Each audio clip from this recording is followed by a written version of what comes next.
9 മാസത്തെ കാത്തിരിപ്പിനൊടുവിൽ സുനിത വില്യംസ് തിരികെ ഭൂമിയിലെത്തുന്നു. സ്പേസ് എക്സിന്റെ ക്രൂ ഡ്രാഗൺ പേടകം മാർച്ച് 19 പുലർച്ചെ ഇന്ത്യൻ സമയം 3:27 ഫ്ലോറിഡ തീരത്ത് ലാൻഡ് ചെയ്യുമെന്ന് നാസ അറിയിച്ചു. അന്താരാഷ്ട്ര ബഹിരാകാശ നിലയത്തിൽ നിന്ന് തിരികെ എത്തുന്നതിന്റെ തത്സമയ സംപ്രേഷണം നടത്തുമെന്നും നാസ അറിയിച്ചിട്ടുണ്ട്. ഇപ്പോൾ സയൻസ് ഡെസ്കിൽ നിന്ന് അശ്വതി സതീഷ് ചേരുന്നുണ്ട്. അശ്വതി, ഇപ്പോൾ സുനിത വില്യംസും സംഘവും ഭൂമിയിലെത്തുന്ന സമയമാണ് ഇപ്പോൾ നാസ പുറത്തുവിട്ടിരിക്കുന്നത്. എന്തൊക്കെയാണ് വിശദാംശങ്ങൾ?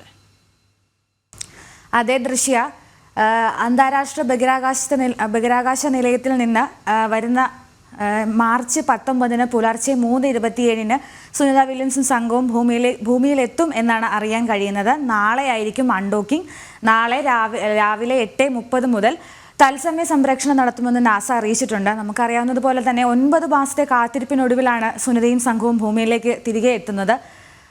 കഴിഞ്ഞ ജൂണിൽ വിമാന കമ്പനിയായ ബോയിങ്ങിന്റെ പരീക്ഷണ പറക്കൽ സ്റ്റാർലൈനറിന്റെ പരീക്ഷണ ദൗത്യത്തിന്റെ ഭാഗമായാണ് സുനിത വില്യംസും ബുച്ച് വിൽമോറും ബഹിരാകാശ യാത്ര നടത്തിയത്.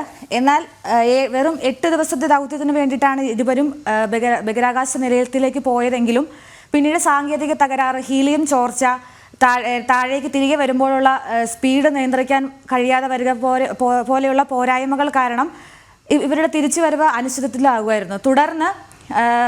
തുടർന്നാണ് നാസ ഈ ദൗത്യം സ്പേസ് എക്സിനെ ഏൽപ്പിക്കുന്നത്. മടങ്ങി വരുമ്പോൾ ദുഷ്കരമാകുമെന്ന് കണ്ടതോടെയായിരുന്നു നാസ സ്പേസ് എക്സിനെ ദൗത്യം ഏൽപ്പിച്ചത്. ഇതിന്റെ ഭാഗമായാണ് ഇന്നലെ ക്രൂട്ടൺ ദൗത്യം ബഹിരാകാശ നിലയത്തിലെ ഡോക്കിംഗ് നടത്തിയത്. നാളെയാകും അൺഡോക്കിംഗ് എന്നും നാസ അറിയിച്ചിട്ടുണ്ട്. സയൻസ് ഡെസ്കിൽ നിന്ന് അശ്വതി സതീഷാണ് വിവരങ്ങൾ നൽകിയത്. ഇന്റർനാഷണൽ സ്പേസ് സെന്ററിൽ കഴിഞ്ഞ 9 മാസമായി തുടരുന്ന സുനിത വില്യംസും സംഘവും മാർച്ച് 19 പുലർച്ചെ ഇന്ത്യൻ സമയം 3:27 ഫ്ലോറിഡ തീരത്ത് ലാൻഡ് ചെയ്യുമെന്നാണ് ഇപ്പോൾ നാസ അറിയിച്ചിരിക്കുന്നത്.